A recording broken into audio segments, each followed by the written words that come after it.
and we are on. All right, fantastic. Ladies and gentlemen, what do you call it, Raza? Our Black Health Matters family. Thank you so much for sticking with us throughout the day. This is the wonderful day, historic day, in that we've created a virtual summit for our community and discussed a variety of different health issues. The last, the last clinical trial presentation, just for your information, folks, was brought to you by Genentech, Bristol Myers, Squibb, and Memorial Sloan Kettering Hospital. So we wanted to make that announcement just to let you know that Dr. Carol Brown's presentation prior to this one was brought to you by those important sponsors. We're now going to talk about a very critical issue in our community across all ages, all genders, HIV and AIDS. Black African Americans account for a higher proportion of new HIV diagnoses. It's still around, and people with HIV compared to other races and ethnicities. In 2018, African Americans accounted for 13% of the US population, but 42% of the over 37,000 new HIV diagnoses in the United States and dependent areas. So what's our challenge in the African American community? 1 in 7 Black African Americans with HIV are unaware that they have it. People who do not know that they have HIV cannot take advantage of HIV care and treatment and may unknowingly pass HIV to others. And in this time of COVID, it's a critical issue to have that awareness. And if you are aware, obviously it's a morbidity that you have to be concerned about with COVID spreading rampantly. We have an incredible panel of participants to share information with you. Our moderator, Dr. LaJoyce Hunter-Brookshire, is an author and a Sirius XM radio host of the program Ask the Good Doctor. She's going to take over and introduce our important and esteemed panelists. Thank you, Dr. LaJoyce. Hello, everyone. Good afternoon. We seem to be having just a slight bit of technical difficulty, as that happens in the virtual world. And good afternoon. Thank you all for being with us for Black Health Matters today. I'm Dr. LaJoyce Brookshire. So glad to be with you. I'd like to introduce our panelists as the other is making every attempt to join us. We first have Dr. Gina Brown, and she is the principal medical scientist at Gilad Scientists. She's an OBGYN who trained at Harlem Hospital Center and Columbia Presbyterian and worked in New York City. She's worked with women living with HIV since the beginning of this epidemic. And Dr. Brown has also been involved in state and national policy and guidelines development with the New York City Department of Health AIDS Institute and the HIV Research Planning and Development at the National Institutes of Health Office AIDS Research. Welcome, Dr. Gina. Thank you. Thank you. And also we've got Debra Fraser-Howze, who seems to have my name under hers for some reason. It's all right. I'll be LaJoyce today. Debra Fraser-Howze is the founding president and CEO of the National Black Leadership Commission on AIDS, which galvanized 67 of the nation's most amazing leaders and ministers, doctors, journalists, policymakers to create the 67-member commission, of where I used to also be director of marketing and communications. And Debra is one of our policy health pioneers, one of our health pioneers in our community today. She retired out actually from the National Black Leadership Commission on AIDS and went to work at OraSure Technologies, which is the company that created the rapid test for the swab rapid test for HIV as well as hepatitis C. And now she is the principal of Fraser-Howze and Associates, connecting public health and corporate. Hello, Debra. Thank you. Hi. Hi, LaJoyce. Hello, everybody. And Maria Davis, who is my sister from so many years gone by. We both worked in the entertainment industry together. And she is a woman who has been living with HIV and AIDS. How many years now, Maria? 23? 23 years. Living, so I done lost count. She's also published in Souls of My Sisters, telling her amazing story, which you will hear some of today. But Maria is also the president of Mad Wednesdays, which partakes in Harlem every once a month on Wednesday nights, featuring entertainment. And she uses that platform as a fierce advocate to educate the audiences who come. They're going to hear good music, but they get an HIV education every single week. Welcome, Maria. Thank you. I'd like to just jump immediately into this conversation. If you think that you've heard everything that you need to know about HIV and AIDS, just stay put, because we're going to have a conversation with you today about the things that you don't hear as readily. And one of them is the things that behind the scenes, which is the policy making situation that's going on. You know, it's amazing that all of these years later, we are still having this conversation about HIV and AIDS in our communities. And it's something that it's a preventable disease, but it seems to be plaguing us still. Debra, share with us those numbers as they stand today. Yeah, and this is, and I promised that I would have all of those numbers here with me today. And you saw that I had some technical problems getting on. And one of the technical problems that I have is that my numbers are stuck somewhere in this machine and I cannot get them out. But I will tell you this for what I know.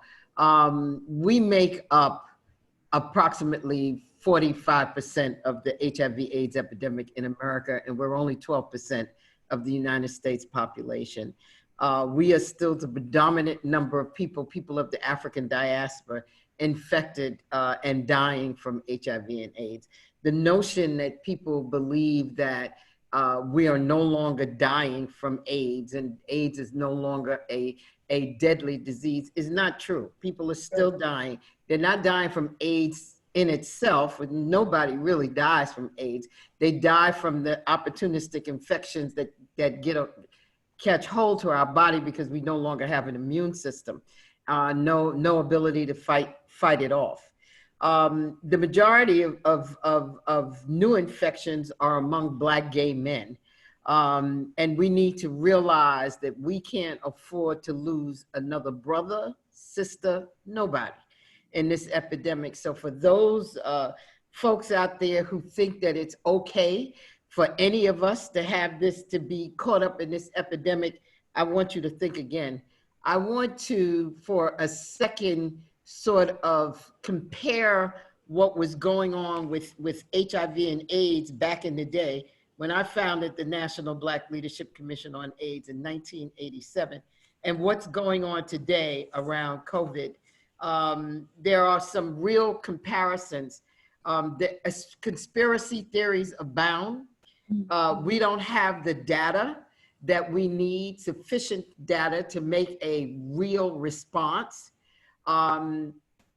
There's a lack of leadership. I remember Ronald Reagan wouldn't say the word AIDS. Now we've got somebody else in the White House who's doing God only knows what around this COVID-19 epidemic. We have a lack of resources as we had in the beginning.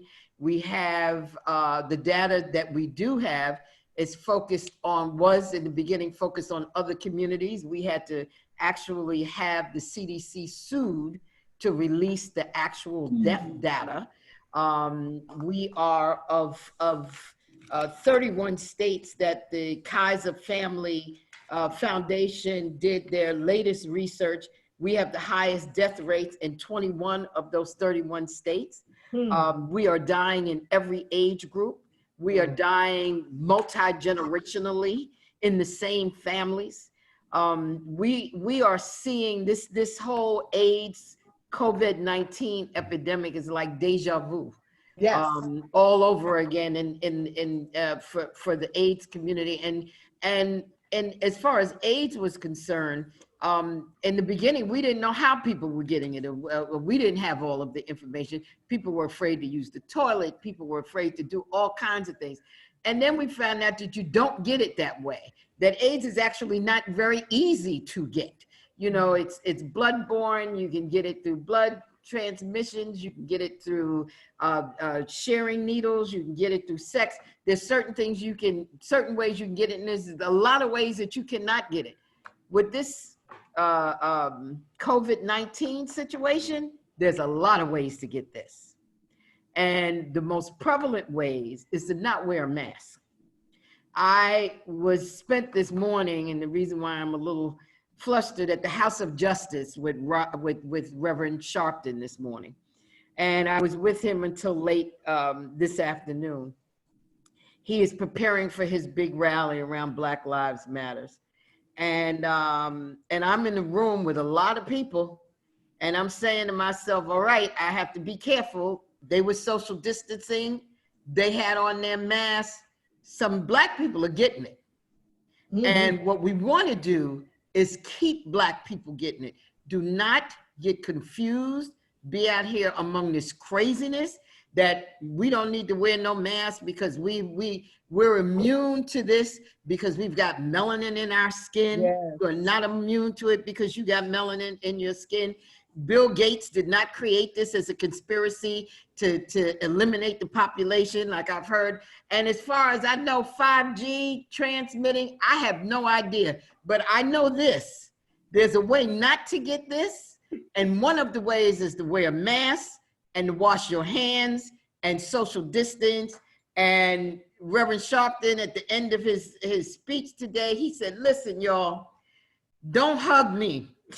He said, I love you all. You can elbow me. He said, I may even do a fist bump if I got my gloves on, but please don't hug me. I don't want nobody hugging me. I don't want nobody hugging Deborah. I don't want nobody hugging nobody up here. And I said, thank God, because I did not want to be hugged. It is the reality of this, of something that's airborne by droplets.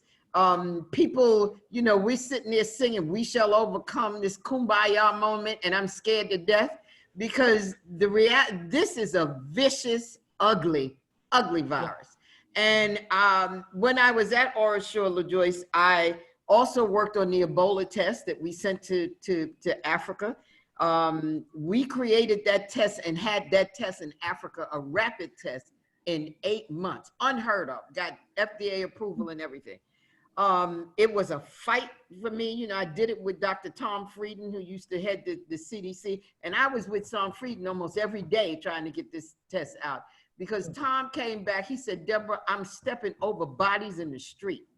Jesus. Now, this can look like that if we let it.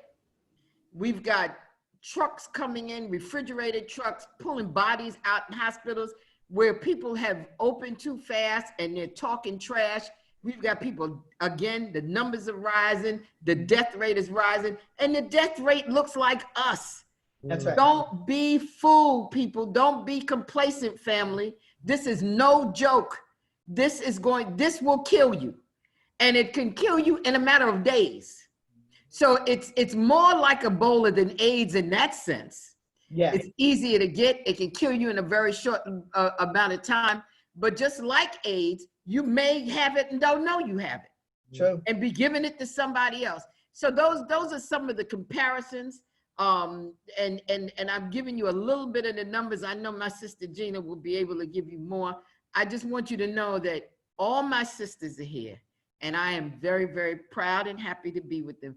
Gina, I let her hold on to my life because I trust her. LaJoyce is my little sister, has been, and I'm sure she'll share her story with you. And Marie is my baby. So I am so happy, and I want to end by just thanking Black Health Matters for allowing us the opportunity to talk to the family, to have a family conversation with our community. Thank you, Deborah. You cracked that window because one of the questions questions that I'd like to ask is, Dr. Gina, does COVID classify as an opportunistic infection for people with HIV? It does not, actually. So if you're looking at people with HIV, their risk for getting coronavirus appears to be no different than the rest of the population, especially if they're immune, if they're on their antiretroviral medications and their immune system is intact or working well, I should say. I shouldn't say intact. They're at no greater risk. However, if you have someone who has immune suppression from HIV, from lupus, from any host of other medications and things that they may be taking, these are folks who may be at greater risk. I have to keep reminding folks, we've only been at this for 4 months, 4.5 months. And so a lot of the data has not been fully collected. So this HIV and COVID integration or intersection, we know little bits about, we don't know lots about. There's a question about, do the HIV medicines work to prevent COVID or help you do better? But some of the studies, there are a couple of studies that have been done, are showing no benefit. So I don't want people living with HIV to think, well, I'm on medicine, so I don't have to worry about it. In fact, you do. And the other thing is for people who think, well, I have HIV and my immune system, you know, if I don't get my medicine, that's okay. Because that's one of the problems we've had with coronavirus. People can't get their appointments in their clinicians' offices, or they're afraid to go to the clinician. So they're not getting refills, so they're not getting their medicine. And it's absolutely important in this current environment and anyway to take your medication if you're living with HIV. Absolutely important to stay on your medication and keep your viral load, the amount of virus that gets counted in your system, as undetectable. The healthier you are, is the better you will do if you unfortunately get infected, or in terms of keeping yourself safe. Okay. And what should we know about HIV now medically? I mean, we've been a long time in this epidemic. We know a lot. What should we do, and what is the advice any different today in terms of our risk? I mean, I think Debra talked a bit about some of this. I think one of the things we need to know medically, and we'll probably hear a bit from Maria too, is there's a lot of things that say, oh, you'll live a normal lifespan. Well, you may live the appropriate age, but you've got to stay on your medicine. You've got to keep your viral load undetectable. The side effects for the medication have gotten a lot better, but it's not pleasant to have to take this medicine every single day and have to know where you are and know that you have your medication with you and worry. People have varied side effects, which are a lot better, but they're not completely without side effects. And it keeps out of a clinician's office over time. So I think when we hear, oh, it's just a normal lifespan, people are like, oh, it's not that big of a deal. It's a big deal still. And it still impacts mortality rates. It still impacts our populations more than ever. If you look at the overall national data, you can look at, and it definitely is an issue for Black and African American men who have sex with men, but it's also not an issue for women, meaning women are at risk for HIV infection, and that sometimes gets lost in the conversation. And Black and African American women make up the bulk of the HIV infections in the United States. There are neighborhoods in Washington, D.C., in the Bronx, where the overall rate of an HIV infection nationally among women is about 300 for every 100,000 people. There are neighborhoods in the Bronx where that number is 1,200, 1,500. There are neighborhoods in the Bronx where for men, it's about 400 or 500 per 100,000 people. There are neighborhoods in the Bronx where it's in Washington, D.C., where it's 2,000 per 100,000 people. So it's impacting our community. We shouldn't get lulled into this false sense of, oh, you know, you live a normal lifespan, it's no big deal. It's still a very, very big deal. And there are. And how much do you think the magic effect has to deal with that? The Magic Johnson effect. Oh, Magic Johnson. Well, but what Magic Johnson, what we have to remember is he looks great. He gets terrific health care. He can afford terrific health care, and he takes his medication. So this he's cured. What they mean is the amount of virus in his body is undetectable because he takes his medication, which keeps his virus suppressed or down so that you can't detect it more than say 20 to 40 copies when you do a blood test. They call that undetectable. But he's doing medication in order to do that. So right. So the myth that I have HIV. to the myths that I have to consistently dispel is that my man Magic looks good. He looks fabulous, but he's taking medicine. You know what? And the other thing is, I've been working with Magic since 1990 when he first announced, and I sat on his advisory board of his foundation and everything else. And just recently, Magic was brought in to be the spokesperson when we did release the over-the-counter test, and that was my recommendation. Magic would go around to the churches and speak in the community, and he would always say, you know, y'all think that I'm cured or that I don't have this thing. He said, I take my medicine every day. I'm religious with my medicine. He said, when I don't want to take it, Cookie is there making me take it. So you've got to adhere to your medical regimen. And he said, you know, y'all don't see me when I wake up in the morning and I got diarrhea or I'm not feeling good. He said, you don't see me because I stay home on those days, but don't be fooled. You know, the other thing is that Magic wasn't a normal, healthy person to begin with. He's a gladiator. That's right. Right. He was like, Magic, 6'10", Magic's hands can swallow a basketball. Magic is strong. He's a different breed of human being. Most people are not as healthy. And he works at it, just like he works at his HIV. And he's an athlete. So people have to put all of that in context. Magic does not want you to believe that he does not have AIDS. He's not taking his medicine, and that is, in some way he's been cured. He wants you to know that he takes his medicine every day. He is not cured, and he has AIDS.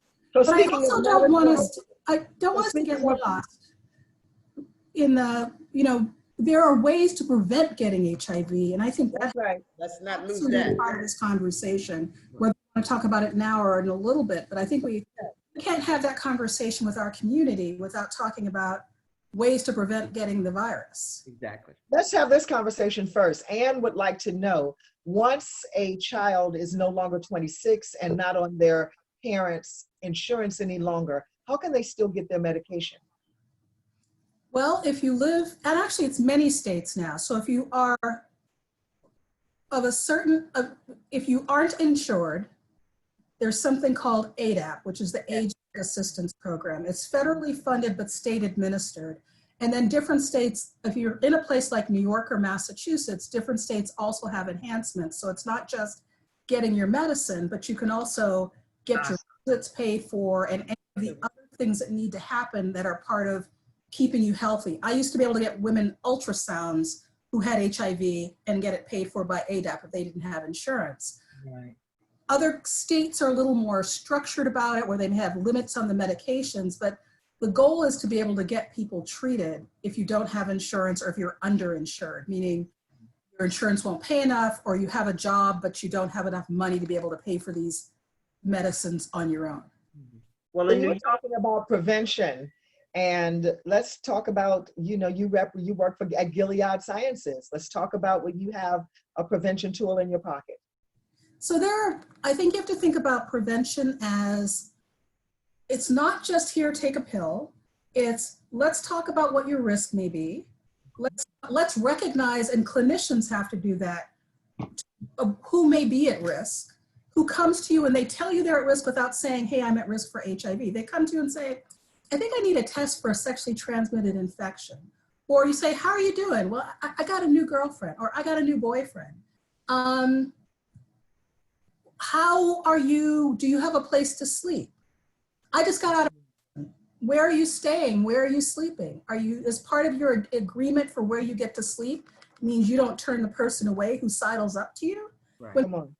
A number of things we have to think about. One is, if you can't have the decision making of when, if, and how, and with whom you have sex, and that's true for men or women, you're heterosexual, or whether you're gay or straight or whatever, if you don't have those options, meaning someone else is making that decision, then you don't have the option to protect yourself from HIV. You don't have to say, we need to use a condom, or I'm going to use a condom. which can prevent HIV.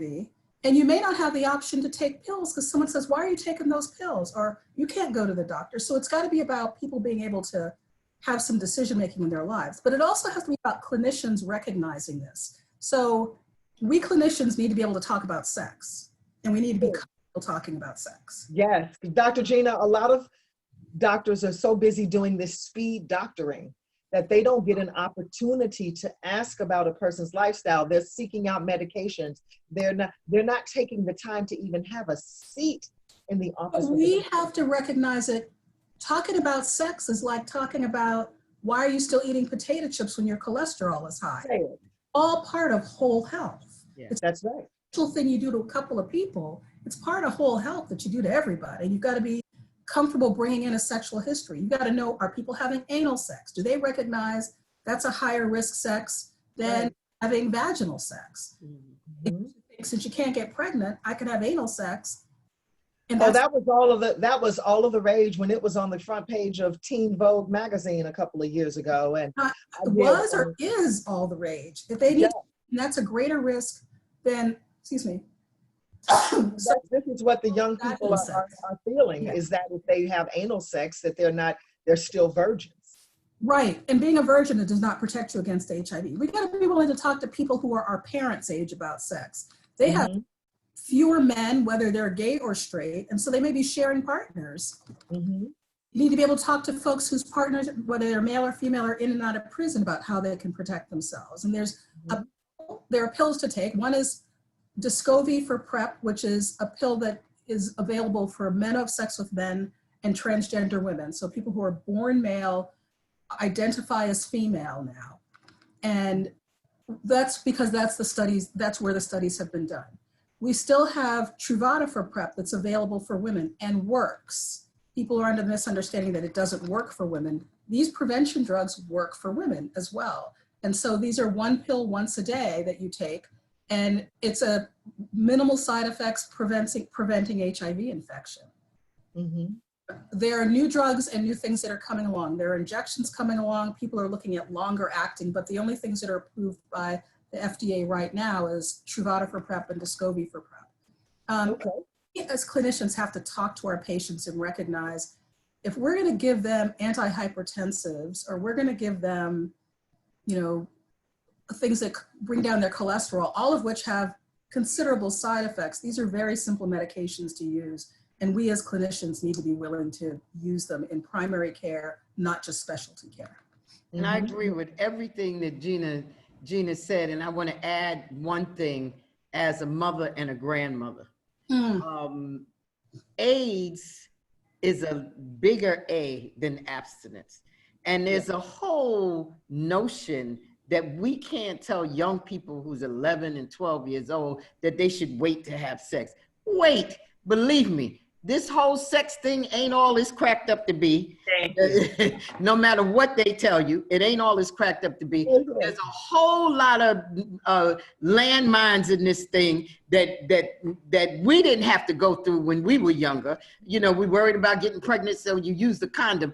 There's a whole lot more going on than worrying about a pregnancy.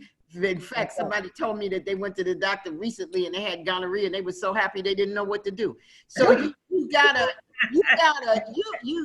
really look at the pool that you swimming in. You swim in a pool of infection, both for COVID and for HIV. There's nothing wrong. And the whole notion that we can no longer talk about abstinence to young people, it just kills me, because God knows everybody on this panel and all the women that are listening, all the sisters that are listening to us that are over 40, y'all know y'all been abstinent at some point in your life.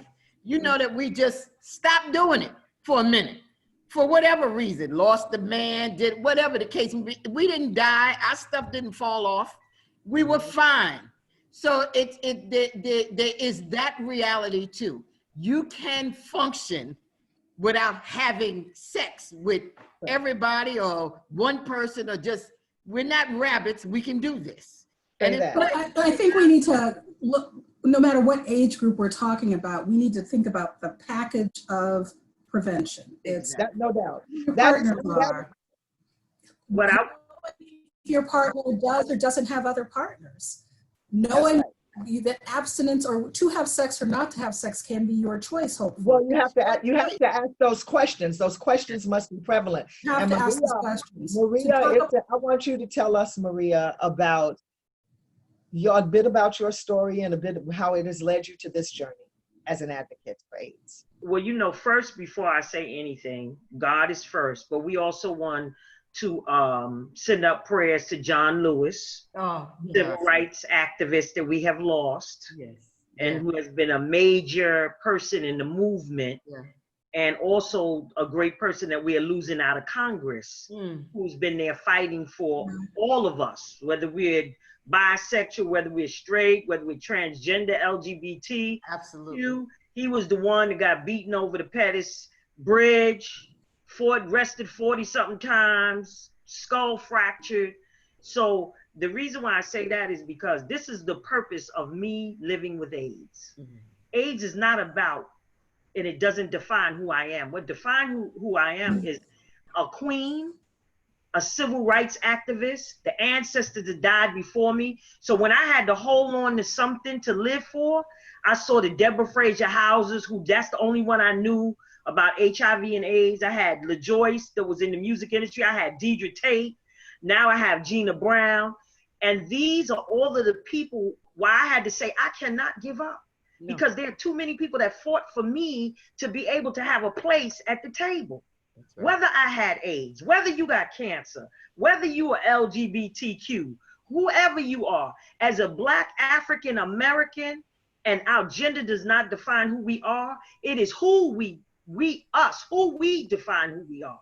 And that's what we have to remember. In all of this, you know, Debra Fraser said an important thing. How do we have the conversation about sex? Sex is not just about two people having intercourse. Sex is about you. Sex is about how you feel inside, your emotions, your spirit. And I totally believe Juanita Bynum really freed me one year when she said no more sheets. Because when we sleep with an individual and then we sleep with the next individual, every time a woman sleeps with a man, he's taking a little bit of your spirit. And that's why it's so hard for us to release men out of our life, but it's so easy for men to be able to go on to the next woman, because men come into us. We don't come into them, they come into us. So when they come into us, we get a little bit of everything and they take a little bit of everything from us. So we have to have a different kind of sexual conversation with our young women and our young men. Do you respect yourself? That's the first part of sex. Do you know your body? Do you know what your vagina looks like? Do you know what your penis looks like? Have you discovered your body? We have our big young women who are so beautiful that don't look at themselves because they're looking at the images that are presented to them. Instead of us telling them, listen, no matter how you look, you're beautiful. That's right. Every morning you get up in the morning, you're beautiful. And that has been my battle with AIDS. And that's why I look the way I look, because I look good. My hair is snatched. Sure do. Shout out to Charles from William F. Ryan. He said, please tell people that you Black people, you can get COVID. The National Black Leadership Commission on AIDS, somebody said about churches, what are the churches doing? Thank God for Deborah. She had 40 other churches across the 5 boroughs, and we did work. And we're working. And you know, now Deborah has passed the torch to C. Virginia Fields, who now we're National Black Leadership Commission on Health, but AIDS is still first. We cannot leave AIDS out of the discussion, because as we move on, Black people are #1 in every disparity. Mental health, breast cancer, HIV, diabetes, high blood pressure, you name it, homelessness, we everything, illiteracy, no jobs. Come on, we're #1, and it's time for us. We're losing all of our Black great leaders, and it's time for us to step up to the plate and be the voice also. We can no longer just wait on the Jesse Jacksons and the Al Sharptons. We have our voices, and we have to bring those voices to the table, and that's what Maria Davis with AIDS look like, and that's what I'm doing, bringing my voice to the table. God bless you. Right. Amen. Shout out to my First Corinthian Baptist family, because I know you're watching First Corinthian Baptist Church in Harlem. Yes. Maria, you brought up some really about no more sheets, because it's called a soul tie in the spiritual realm. And it's like a little bit of you takes a little bit of the next person, and then a little bit of that person still lingers, and you pass that on to the next person. You have to be careful to lay the one you're through with. I speak to you as a woman who met and married the finest honey dip colored man I had ever laid eyes on, who was my Prince Charming. So I thought, but he didn't tell me that he had full-blown AIDS. 2 years into our marriage, lots of sex. It's funny, he never mentioned it. And I'm going to thank God I am HIV negative. And that could happen a couple of ways. Number one, I know that I'm covered by the blood of Jesus, and I'm not confused about that. And number two is I have a really rock solid immune system. I've been living a holistic lifestyle since high school. And I'm telling you, Deborah always says it takes a whole lot more than a rock solid immune system to keep you healthy. She's right. It takes an understanding. What I didn't know in 1990 is that I didn't ask the questions that you need to ask today. Yeah. We got to ask some questions. I wrote a book called Faith Under Fire, Betrayed by a Thing Called Love. And Deborah did the preface in that book. And in the back of that book are 200 questions that you should be asking, or you should have someone ask a new person who comes into your life. You know, Steve Harvey talks about the 90-day rule and giving away the cookie, but it'll take you 90 days and more to ask them 200 questions. You need to come up with some answers, because before you swap spit, you need to swap information. And knowing what we know now about COVID and being in the droplets and passing it on one to another and just inhaling the stuff. You need to be careful about who you kiss, because as a naturopathic doctor, I can tell you that your mouth is connected to your throat and your esophagus. It eventually goes down to your colon. Okay, so you need to be careful. So when people are eating all those Altoids and chewing peppermints, that won't do a thing if you're not doing another thing. Okay, but one of the things that Deborah wrote that was profound, she wrote in the preface of Faith Under Fire that when the story of HIV is written, it will be filled with the stories like the one LaJoyce is telling. And I have become an oracle, and I thank God that he has spared me so that I can speak and to tell others that don't fall into the trap I fell in. Ask the questions that you need to ask, that I didn't know I needed to ask in 1990, that you better ask today. You better ask about why their last relationship failed. You need to find out why the relationship broke up. You need to find out the last time they went to the doctor. Oh, and before you go to dinner, before you make reservations, you need to go to the Department of Health. You need to take the rapid test together. Don't trust that little folded up piece of paper that may be in a wallet. And by the way, don't trust that condom that may be in a wallet. You don't know how long it's been there. That condom leaks, expires, and must be kept at room temperature. You can't trust that. You can't trust a condom that's in the glove compartment of a car. You can't trust it. That's hot. So I am here to tell you that when you're talking about staying on this side of prevention, there's a cure for AIDS, it's called prevention. There's a cure for COVID, it's called prevention. So we have to stay on this side of prevention so that we can continually be well. We've got a lot of questions. LaJoyce, let me just say this too, because as a grandmother of 3 grandsons, and a mother of 2 sons, I do want to say this to the brothers out there. And the same cautionary tale that we talk to Black women about, we talk to you too. Absolutely. We love you too. Absolutely. And we want you to protect yourself too. Don't go out there running around having sex without using a condom. Make sure that you covered. Make sure that you're clear. Don't get a oops situation. Because this thing, all of these things, all of these sexually transmitted diseases and COVID, we're living in a very serious time in a very serious world. We already have a situation where the police think that you target practice. That's it. And that they can kill you for no reason.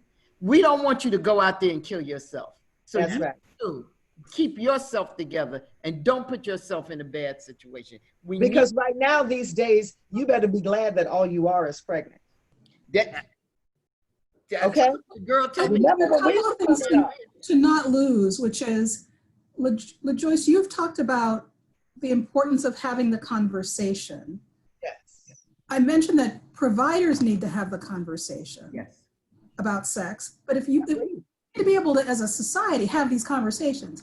If you can wake up next to somebody or exchange bodily fluids and not talk about sex and not talk about sexuality and not talk about risk, then we need to think hard about that. That's it. And if you go to a clinician and you can't have that conversation comfortably, it's kind of like shoes. You need a new clinician. Right. That's absolutely Right. Absolutely. Yeah. I say that, but when you say that the clinician will not tell you about stop eating the potato chips, how many clinicians ask if you eat them? That's my concern. I mean, well, and there's that too. Yeah. There's that too. We need a whole another conversation with clinicians about how we should be communicated with. However, we need to have an understanding about how we need to be communicated to. And it is our responsibility to be our own best advocates. When you're just one-on-one with that doctor, you need to invite them to sit down. You need to have a checklist so that they'll know you're serious. You need to get their attention so they can look up from that stupid computer they're typing in. And so you need to actually be an advocate for yourself. And if you don't think you're strong enough to, invite someone else. Yes. I want to say this. I'm a peer educator for a program called Willow. And it's an Irish House program, and it's to encourage women that are HIV positive that you are the best thing that happened. And the focus behind the willow tree, it bends, but it never breaks. Mm-hmm. And so I'm not only saying this for our women, but I'm also saying this for our men too. Mm-hmm. That I don't care where you are in life. If you have not graduated, if you have not done certain things where they say you should have done by now, know that if you can get up today, you have an opportunity to change your life. That you have to speak up for yourself. If your doctor is not treating you right because of discrimination, whether it's sexual discrimination, whatever it is, you have a right to change your doctor. I don't know why when I talk to people, oh, I'm afraid. I had hip surgery and God blessed me. I don't know. One thing I said before I had my hip surgery, I wanted the best doctor. And that's what I got. I made sure I did my research and my homework. I didn't even know. God sent me like this Patrick Meir, this doctor who had all these accolades. I couldn't pay for him if I wanted to, but he volunteered in the clinic. And that's how I got my hip surgery done. And I had my hip surgery with a robot. How about that? How about that? Yes. I did not pay all of that extra money for it because guess what? I prayed and I said, God, I will do the work. You just point me in a direction. Yes. And Amen. That's what we need to do. I don't care. I've got a question here. Maria brings up a good point about where you are in life right now. What I always express to my patients is this. If you are feeling badly today, take note of what it is you did today. Did you not sleep enough? Did you drink 10 cups of coffee?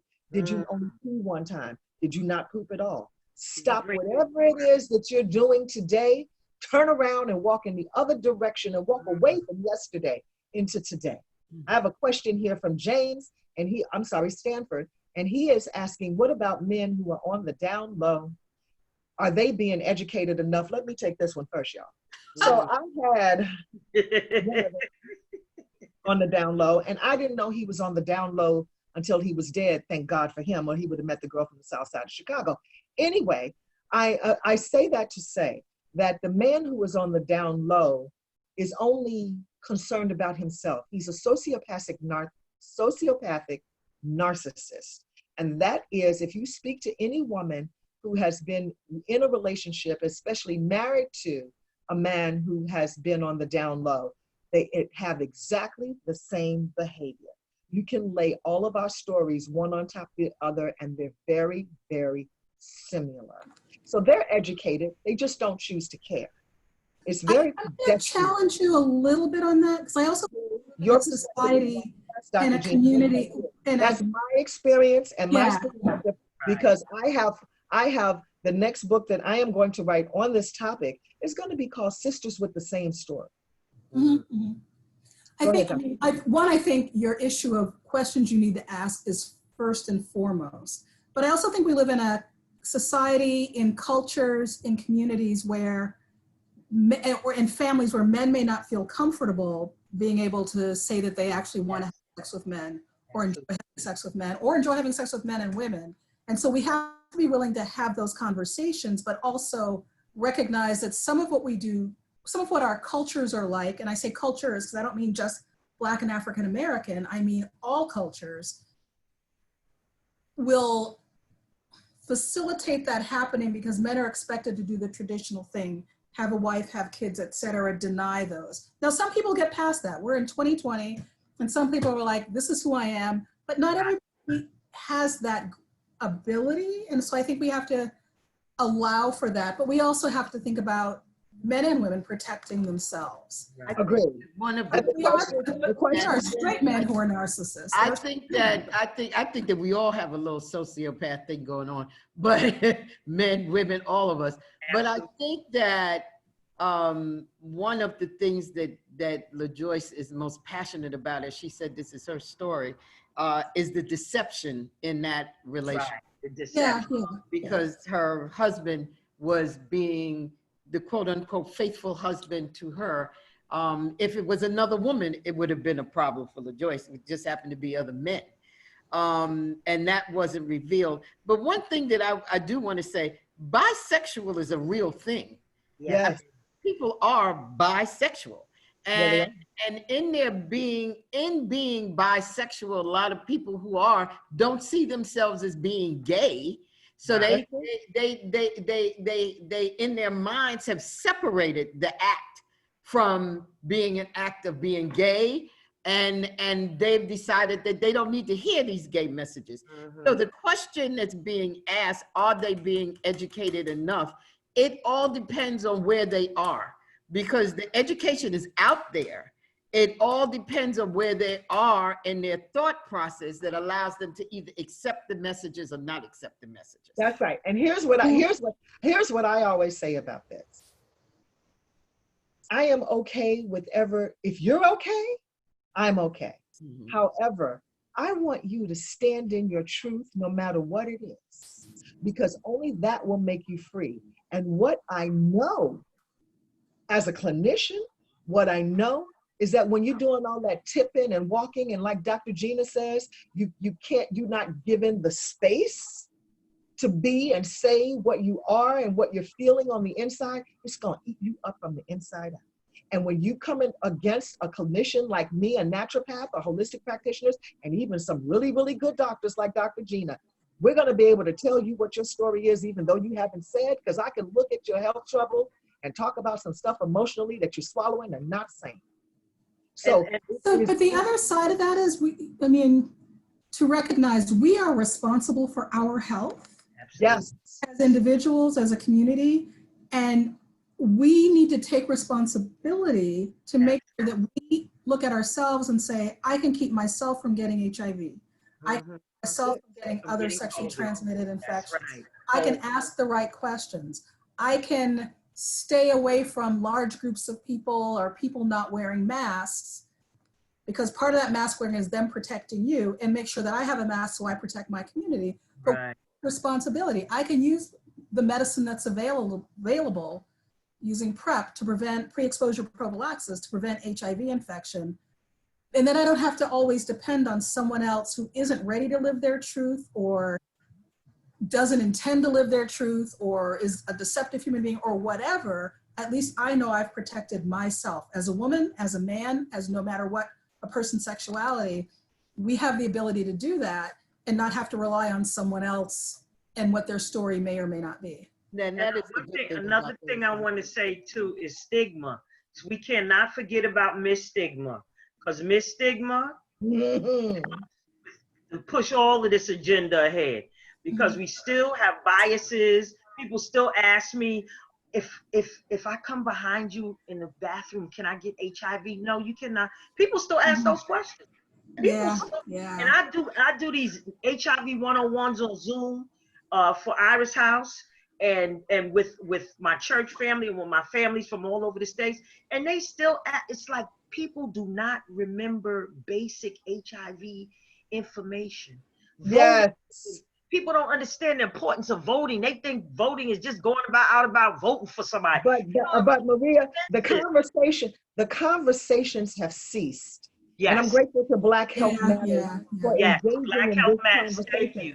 Yes. In the midst of a pandemic, they chose to have this conversation on HIV because it's still prevalent, and it's prevalent amongst our community. And this is the last question we're going to take. Brenda, Brenda wants to know how can we have a conversation with someone about their bisexuality.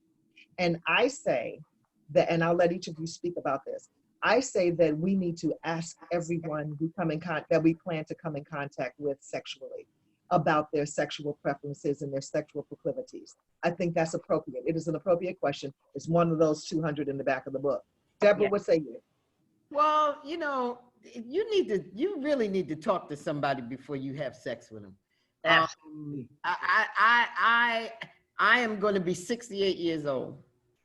And at this stage in my life, I didn't get here to be this old, been here this long because I'm no damn fool. I'm not a fool. Mm-hmm. And if you want me, or I decide that I want you, then we need to have this conversation. And we're going to have this conversation. We're going to talk about condoms. We're going to talk about HIV tests. We're going to get tested. We're going to do all those things because I don't have time. I can't die right now. I got too many things. That's right. You cannot die right now. You telling I got too many things to do. And I'm not trying to kill you. Right. So let's do that. But you know, one of the other things that you know, we come from royalty. We come from kings and queens. I'll never forget, you know, I tell this story all the time when I went to Gorée Island in Senegal to the door of no return, and the griot comes out, and there was 100 Black leaders that went with me one time. I've been several times. And this griot came out, there's a storyteller all in gold, and he said, I want you to tell your children that when they took you from here, they did not take the weak. They did not take the sick, the infirm, the old. They took the best. They took the brightest. They took our kings, our queens, our virgins, our doctors, our scientists. You are from the best, and we always knew that you would return home. You got to tell your children that every day. We're not junk. God didn't make us as junk. We are all right. We're all right as people, and we are beautiful, fabulous, royal people. And if we keep that in mind, wear your crown, whether you're a queen or a king, nothing will be able to hurt you. I love Deborah, a quote from Deborah. She always says, do not let our current condition confuse you out of your royal position. You're absolutely right. Never. Don't be confused about your royal position. Dr. Gina, final words. We have a few moments. If we're going to ask the questions, we need to be willing to hear the answers. We have to not be judgmental. Very good, Gina. Whether you're the about to be sexual partner, whether you're the friend down the street, if you want to know this person's truth, you cannot judge them on their truth. Yes. The decisions about keeping yourself healthy are a decision that you need to make about keeping yourself healthy and not rely or depend or make it someone else's obligation. Mm-hmm. Yes, thank you. Maria, 30 seconds. Know yourself. Before you can know anybody else's truth, you have to know your truth. Mm-hmm. And your truth will guide the other person. Because if you're true about yourself, then you ain't going to accept no garbage. Love you, love God. Remember that voting is very important, and we have to vote. November 2020. You must fill out your census. We cannot talk about Black Lives Matter, Black Health Matter, Black Monies Matter. If we are not willing to get out there and put our voice to the pen and make sure that our communities are funded properly, especially because we've been hit so hard by COVID. That's right. Get involved, get involved, get involved. John Lewis fought for that vote for all his life. Vote. Blessings to John Lewis and his family. That's right. He did. Many condolences. Deborah, 30 seconds. Vote. That's, you know, you heard President Obama said, don't boo, vote. That's right. Don't sit here and cry and whimper about the man in the White House. Vote. If we make one mistake this time, then we will have made a mistake for a lifetime. Get out. Amen. Yes, and I encourage you to tackle the underlying conditions that may leave you predisposed to HIV or COVID. Yes. And I am willing to help this audience who is here today. If you'd like a consultation with me, I'd be willing to give $50 off. All you have to do is say you were here. Dr. Brookshire, Dr. Brookshire at outlook.com, and we'll get you scheduled. God bless you all. We want you to stay well because you need strength for this journey, because we cannot do any of it if we're sick. God bless you and be well. And LaJoyce, can I say something else? I want to tell people they can contact me at www.can'tbesilenced.org if you have any questions and you need to know anything about living with HIV, treatment care, how you can live, www.can'tbesilenced.org. Amen. Thank you very much, Maria, Dr. Gina, Deborah. Love you all. Thank you so Love you. much. Thank Let's you. do this. Bye, family. Bye.